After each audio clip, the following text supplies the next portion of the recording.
On a le plaisir d'être avec Hélène Roche, dis donc. La chance. De chance. Et moi, j'ai la chance d'être avec Chantal Ventry quand même. Bah oui, C'est pas tous les jours. C'est vrai. Mais voilà, donc nous sommes à Équitalion et c'est un bonheur de vous y accueillir, Hélène. Vous avez de multiples occupations à Équitalion. Oui, tout à fait. Entre les séances là, de dédicace, c'est assez chouette parce que ça me permet de rencontrer les gens qui me suivent toute l'année. Et puis conférences aussi une fois par jour, voilà. Et puis quelques rendez-vous professionnels, donc c'est une chouette occasion d'être à Équitalion, c'est un vrai plaisir. Alors, ma première question, qui est une question très difficile, je le sais, c'est votre relation au cheval, Hélène. Alors moi, ma relation au cheval, elle a commencé très tôt. C'est-à-dire que mes parents ne se l'expliquent pas, mais j'étais intéressée par les chevaux dans les livres pour enfants, donc dans les années 80. Moi, je suis née en 1981, donc c'était pas des livres très jolis même, et pourtant c'était les chevaux qui retenaient mon attention parmi les autres animaux. Et ça a été du coup le troisième mot que j'ai su dire avant maman quand même. Et puis du coup je suis montée à cheval, dès petite ils m'ont mise à poney à 3 ans. Et bref, j'étais on va dire passionnée de chevaux, mais dans le sens viscéral. C'est presque parfois ça a pu être même un poids. C'est-à-dire que de ne pas savoir faire autrement que de penser aux chevaux, dans la cour de récréation demander aux copines de faire comme si j'étais un cheval, de raconter mes séances d'équitation au club aux copines qui... Bon, elles m'écoutaient, mais bon, elles ne montaient pas à poney ou à cheval, donc ça les intéressait moyennement. De faire des parcours d'obstacles dans mon jardin pour sauter par-dessus et faire ça avec des copines qui elles aussi étaient un peu là-dedans. Puis comme métier, j'avais en tête d'être vétérinaire équin. J'ai pas pu être vétérinaire équin parce que j'avais pas d'assez bons résultats en terminale. Donc je suis allée à l'université, j'ai découvert l'éthologie. Grâce à l'association TAC sur les chevaux de Przewalski en 2000 et ça m'a donné vraiment un nouvel élan et du coup aujourd'hui j'arrive à conjuguer ma passion et mon métier qui est de former les gens au comportement des chevaux. Donc je suis vraiment ravie de pouvoir faire ça et au quotidien maintenant j'ai un cheval à moi depuis 20 ans, un peu plus de 20 ans, Caco, qui est mon compagnon et lui il a 25 ans aujourd'hui. Et j'ai les chevaux à la maison parce que j'ai déménagé on va dire en Aveyron alors que j'étais en région parisienne avant. Et donc les chevaux sont très présents et je m'amuse aussi à parler d'eux de manière beaucoup plus personnelle et personnifiée que j'ai pu le faire par le passé avec ma casquette de scientifique qui donne des distances. Là maintenant par exemple sur mon compte Instagram, j'ai mon hashtag dans la peau de Caco et c'est Caco qui raconte son quotidien. Donc c'est aussi ça mon rapport aux chevaux, c'est raconter des sciences, faire le lien entre les connaissances faites par les chercheurs comme Léa Lansade par exemple, et avec les personnes du coup qui sont intéressées par ça, donc faire de la médiation scientifique, mais aussi j'ai à cœur de mettre les chevaux en tant que personne, individu vraiment présent et faire comprendre que chaque cheval est différent. Et donc à travers mon quotidien aussi, j'essaye d'amener ça dans les communications que je vais faire, notamment sur Instagram. Et puis dans les formations que je donne, je me permets de donner cet aperçu et cette sensibilité qui, je pense, est importante si on veut avoir une relation de réciprocité avec les chevaux.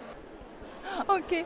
Maintenant, je voudrais qu'on parle effectivement de ton dernier ouvrage, Préparer son cheval aux soins vétérinaires. Oui, en fait, souvent on sous-estime le fait que les soins vétérinaires, c'est pas un truc qui s'improvise et qu'il n'y a pas juste à croiser les doigts en se disant on va compter sur sa chance pour que ça se passe bien.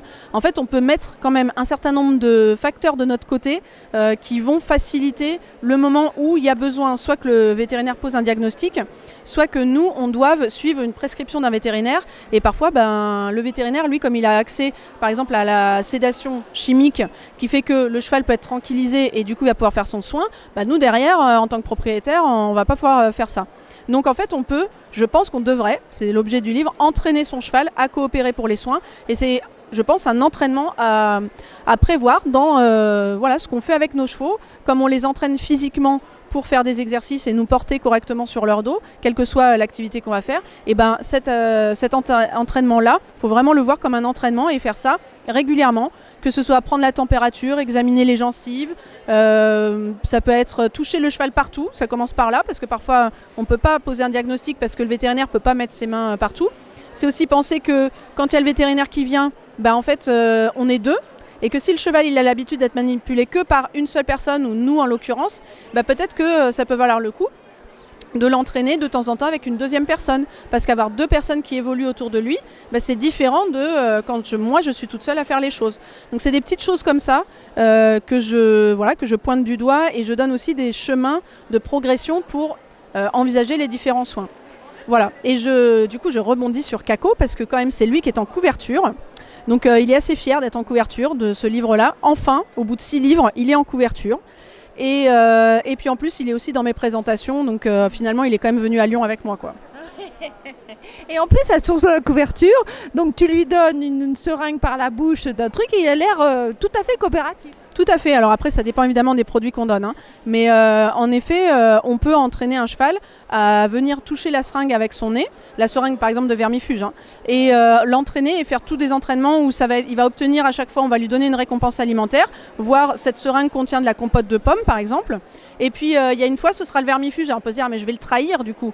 Oui, quelque part, il y a une petite trahison, mais si derrière, on refait des entraînements, où on lui montre que le fait de toucher cette seringue et d'obtenir une récompense, il obtient quand même une satisfaction, on rééquilibre, et finalement, la trahison, c'en est plus vraiment une. Ça devient un contrat qu'on va passer entre nous de participation, et même en cas de douleur aussi.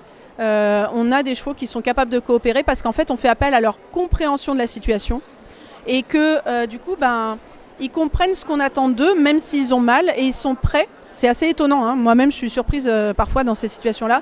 Ils sont prêts à coopérer parce qu'ils comprennent que ce qu'on attend d'eux. Et très souvent ce qu'on attend d'eux, c'est rester immobile. Et ça n'empêche qu'il faut le leur expliquer. Oui, mais en plus ils font ça parce qu'ils ont confiance. Oui, parce qu'on l'a développée, cette confiance. On l'a construite. Parce qu'en effet, ils peuvent très bien avoir confiance en leur humain habituel, mais dans une situation un petit peu différente, où émotionnellement, ils ont un petit peu peur parce que c'est des objets qu'ils ne connaissent pas, qu'on va utiliser pour les soigner, ou que justement ils ont mal, donc ils sont dans un état émotionnel différent. Peut-être que la confiance, là, elle a un petit peu régressé. Et du coup, c'est plus compliqué dans ces cas-là, d'avoir vraiment confiance et de laisser tout faire et d'avoir une confiance aveugle. La confiance aveugle, on ne l'a pas forcément. Donc je pense qu'on a intérêt à la construire et à la solidifier, la consolider au quotidien. Et ça ne veut pas dire faire des entraînements aux soins tous les jours, mais en faire régulièrement pour que du coup, le jour où il y a quelque chose d'un peu différent, ce un peu différent, il ne sera pas trop différent par rapport à ce qu'on avait pu entraîner avant. Okay. Merci beaucoup Hélène. Merci Chantal.